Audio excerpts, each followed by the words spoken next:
Therefore, quickly putting himself in order at least for a little, so that it looks tolerable, he pulls his clothes on and, after a minute or so, stuffs his study materials into his backpack. Andy sends a message with the car number and a short waiting, so Jungkook sighs as he grabs a few cans of energy drinks from the fridge and runs out of the apartment. The road to the club takes much less than the subway. A little more than 20 minutes has gone by when the car stops at the entrance to a huge building. "Excuse me," Jungkook looks out from the back seat, calling out to the driver. "Could we drive up to the other side of the building? I need a back entrance." The driver nods silently, moving on again, and Jungkook takes a few more sips from his can while another one is in his backpack. "We're here," the driver informs him, and Jungkook bites his lip as he tries to figure out if he should pay or if he can just leave. "The trip is paid," as if understanding his mute question, the man adds, and Jungkook, nodding awkwardly, gets out of the car. He closes the door, watching the car drive away immediately, and turns to the door. "I'm at the back entrance," he sends to Andy as he walks up the stairs to the huge metal door.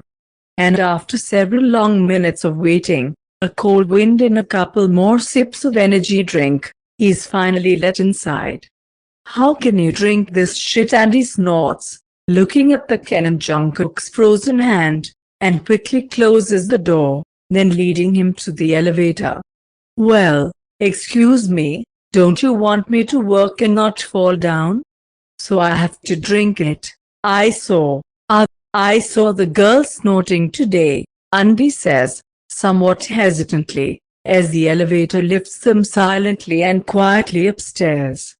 Maybe you could ask them about it." "Oh, you gotta be kidding me." Jungkook wrinkles and rolls his eyes. "Should I go snort a couple of lines because you're pulled me out of bed at 4 in the morning and made me come to work? I just suggested it. Stop being rude to me. You're an asshole, Andy, and I'm not going to hide it," Jungkook resents, taking a few more sips. Andy sighs and then beckons Jungkook out as the elevator takes them to the right floor. He drags him to the dressing room, not giving Jungkook the time to even explain to one of the guys why he has suddenly come, and immediately forces him to change clothes. "So are you gonna breathe down my neck?" Jungkook arches an eyebrow in question as he steps behind the screen, and Andy steps to the side, blocking the exit. "I want you to hurry up," the administrator explains, and Jungkook sniffs revealingly.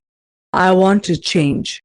"Don't stare, as if your body is still something hidden from strangers." Andy rolls his eyes but does not turn away, so Jungkook pulls his sweatshirt off, throwing it at the guy with all the contempt he feels about him, and starts to quickly change into one of his costumes.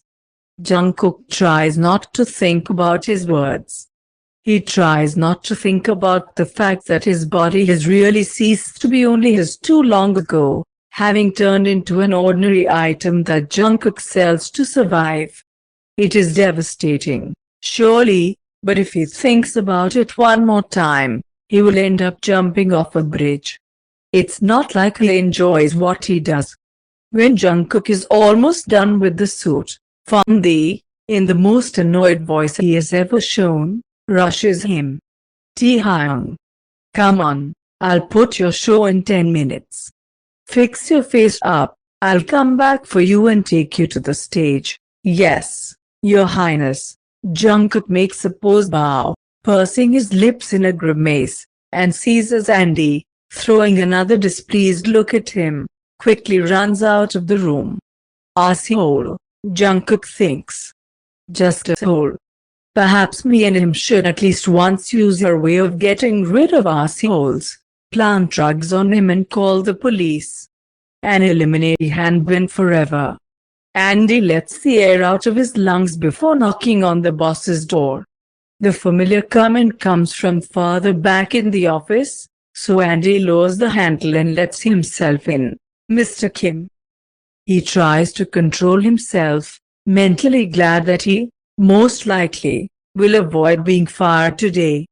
I came to invite you to watch the show. Tae suddenly looks up at him, distracted from his business, and Andy thinks that he must have imagined in the subdued office light that a smile flickered in the corners of the man's lips. Already yes, sir. Jungkook will be dancing in a few minutes.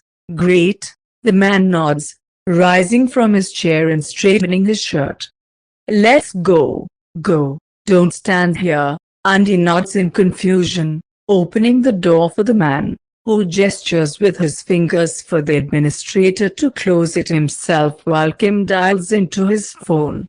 Andy accompanies him down the corridor, all the way to the balcony where the boss seat is reserved, and informs him that the waitress will now bring him a drink.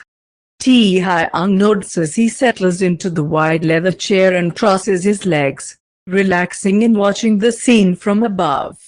The guy, nodding, quickly retreats to find Jungkook and pull him onto the stage. And Jungkook, as he must, is now almost finished with the minimal makeup on his face, so that then he can wash it off as quickly as possible, and finishes his energy drink just when the administrator shows up at the door. Jungkook, he calls, drawing the overtired boy's attention to him, and Jungkook looks up. Let's go. Jungkook shrugs ambiguously when other dancers ask only with their eyes what is going on, and obediently follows Andy, stretching his neck and back. He hopes that his absolute fatigue and lack of proper sleep will not throw him off the stage during the dance. Work for the balcony, Andy prompts, standing with him off stage, while the voice of the host thanks the girl who recently finished the dance and offers the guests to pay a little attention to the next dance.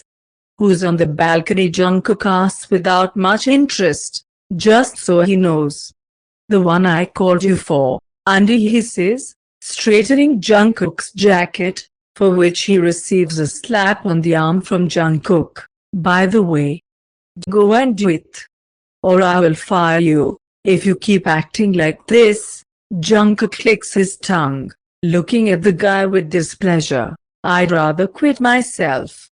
And you'll start dancing instead of me for all those clients who love twinks so much.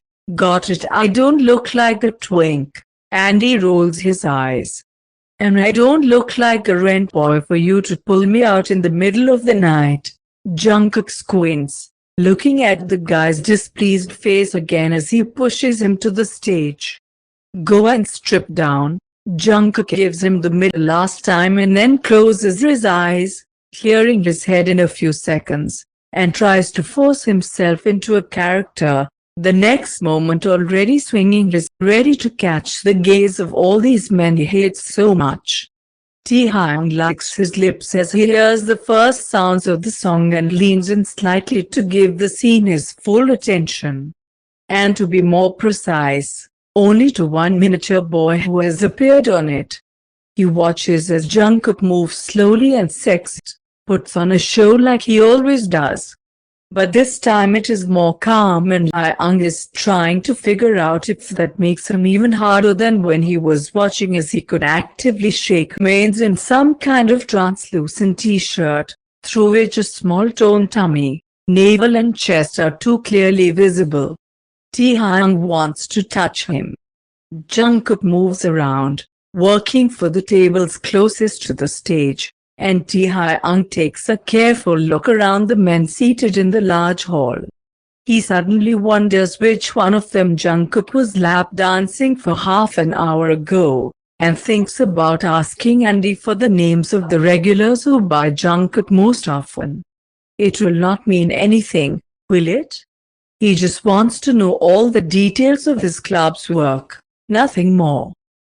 However, it is all right, he convinces himself, biting his lip as he watches the graceful movements of his dance.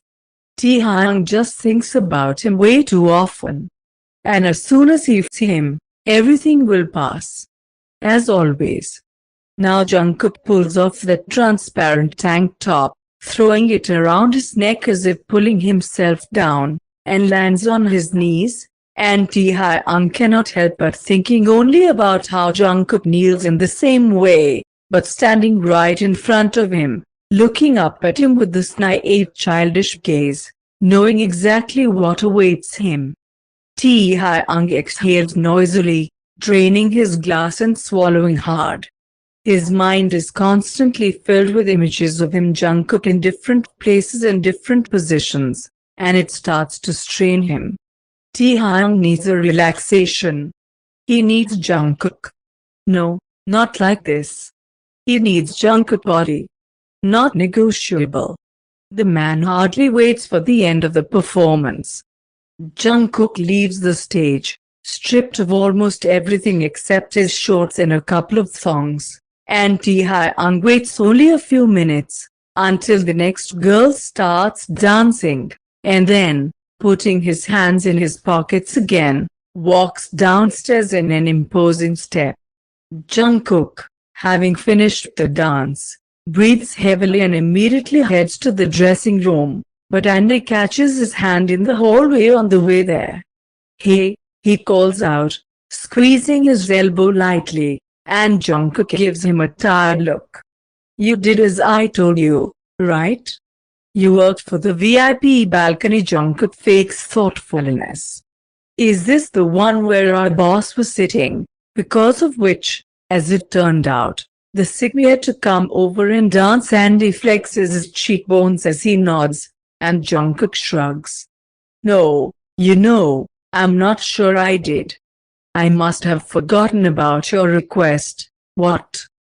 Jungkook, but the failed monologue of the administrator is interrupted by the loud shout of me, who appears from the dressing room 10 meters from the place where they are talking. "Andy, you piece of," the girl screams, striding toward them determinedly, looking like she's ready to kill someone. Maybe to kill Andy, Jungkook thinks, as his hand is still held captive in the other's grip.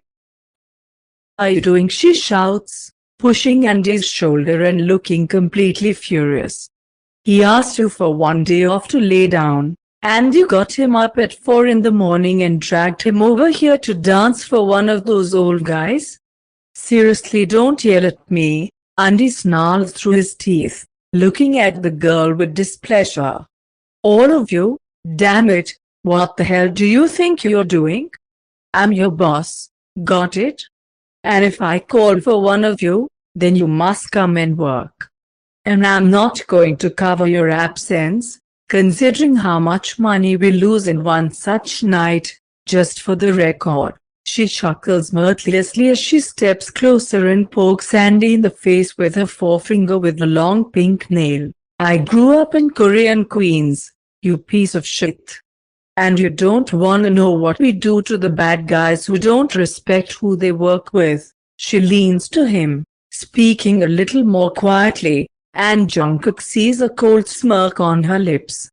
"You know what they taught me at the age of 5 while you peed in your pants?" She shakes her head, enjoying Andy's silence. "How to plant a man and hold a gun. So don't you think you can hurt my friends?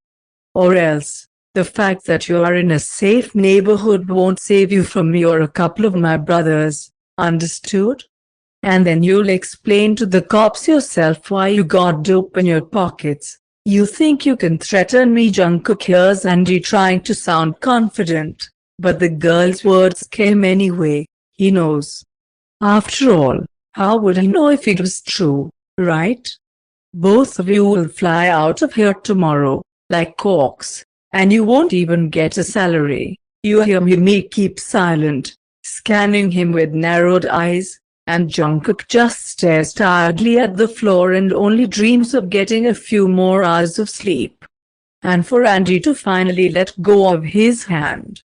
"Will someone explain to me now why I hear screaming all over the whole club?" A cold, confident voice sounds from behind, and all three turn around, noticing that displeased Mr. Kim is standing very close to them.